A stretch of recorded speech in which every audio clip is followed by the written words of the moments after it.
is Indipila Madletyana, the directing anchor. And you know that when we do these exclusive interviews, we bring about the most influential icons around Ezwelihle. So today we have a very influential person. I'm sure that many don't know her, but we are about to talk about her life, her profession, and more. So today we have Siliso Jakavula, a special makeup artist. She'll be telling us a lot more about that. Welcome to Kasi Exposure News. Thank you for giving us your time today. So can you just tell us about yourself?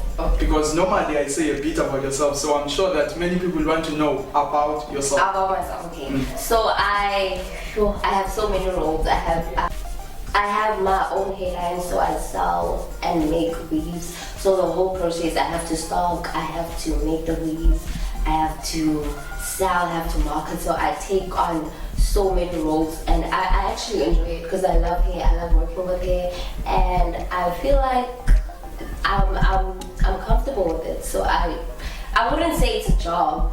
I really like it, so it's my passion. So you are the business. I am the business. I'm the model. I'm Jonga, everything. So I embody every role there is when it comes to my business, and I'm very hands-on. All right, we get it.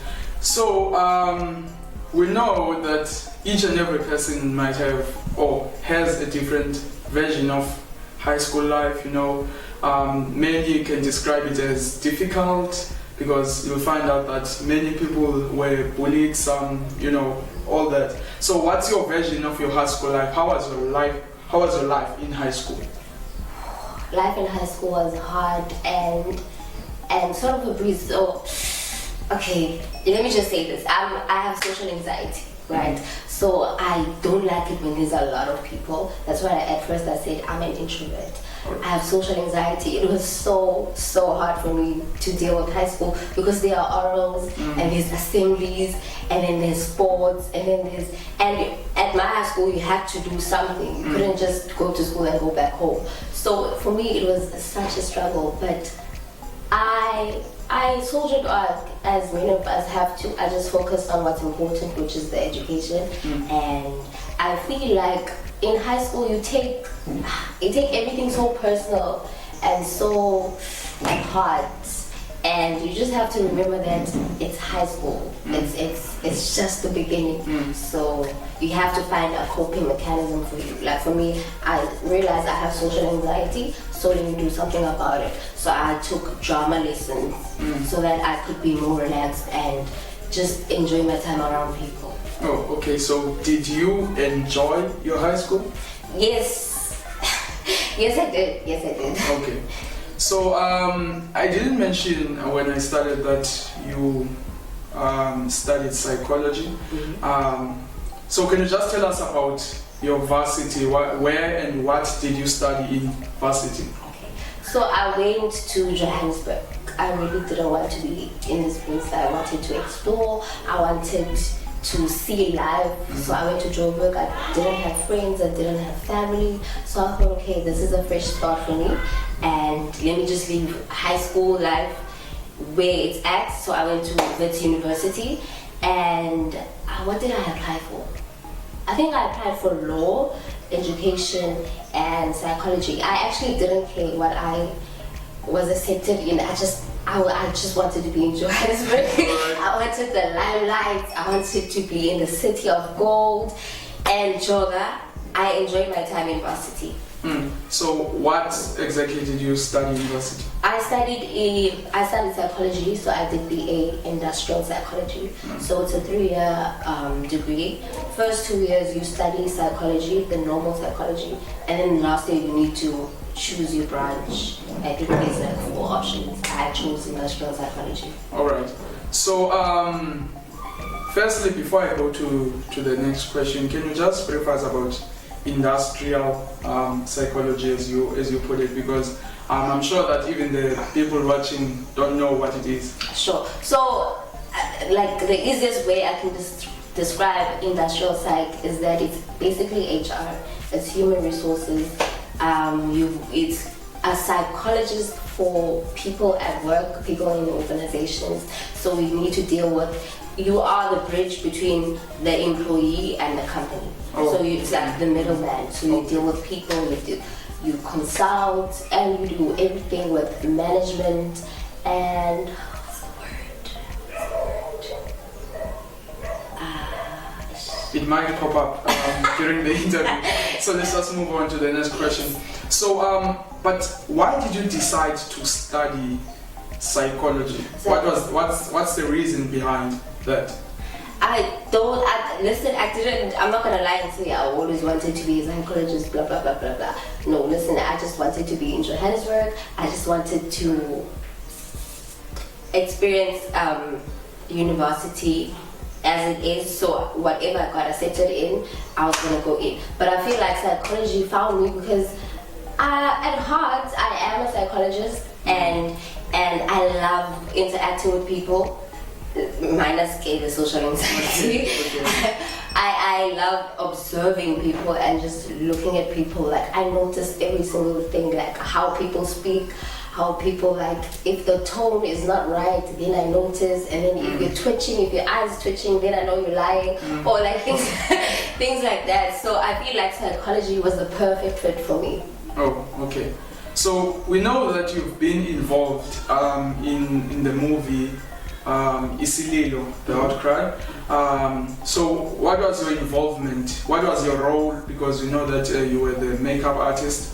So what exactly did you do, and how did you get into contact with the managers or the directors of Siliso? Yeah, that happened like, I don't know, I think it was God, because they were looking for a makeup artist, and someone recommended me, and it was so weird because it was actually my first makeup gig, because they shot last year and it was the short film, and now we're reshooting the whole thing into a more like a bigger production. So I think somebody recommended me, someone, and then I'm meeting new people. I had so much fun. So I was a makeup artist. I think the first time I was a makeup artist, and I was helping with wardrobe. I was doing a lot of things. So the thing about me, I love helping people, and I love involving myself, not necessarily to be all over. I love learning new things. So if the cameraman needs assistance, I will be there and assist, so that I can also learn and make everyone's life like easier. So yes. Okay, so you mentioned that you're a businesswoman. So you have this special skill, and it's rare around Israel here to find someone like that. Do you wish on starting something formal, like a backbone of your skill, such as a business with the special effects makeup skill? Yes, I do, but there's a lot into it. A lot goes into it. But to answer your question, yes, I do. And yeah. So how will it be structured? Will you employ people? So I would need a photographer. I would need a manager, because then there's too much going on, because remember I also work, and then I also have a hair business, and then that's the influencer part. So I'm going to need help at some point. So there's a photographer, there's an assistant, and a manager. So I would like for movies, because basically it is for movies, or maybe like GTV campaigns and stuff like that. So yeah, that's I think that's what I need. All right. So there's your business, there's your degree. Where do you see yourself in 5 to 10 years? First of all, I need a Range Rover. Please, I need a Range Rover. Okay. I need a Range Rover. I have so many business ideas, so I don't see myself as an employee anymore, or as a student. So I'll basically have like 4 or 5 businesses, and then there's the influencer part. I think my main role would be to be like an influencer, and then have multiple businesses, and be like a silent partner or something. Because I really don't like, for my hair business, I am the face of the business. I don't want that. So I want to be behind the scenes. Okay. Then I'll have my own brand and just build on my own brand as the influencer. So yes. All right. So I'm sure that one or two of our viewers, or even more, might say after watching this interview that they want to be like you, or maybe they want to be a bit different from you, but based on what you do. So what words would you just give to that person? Yeah.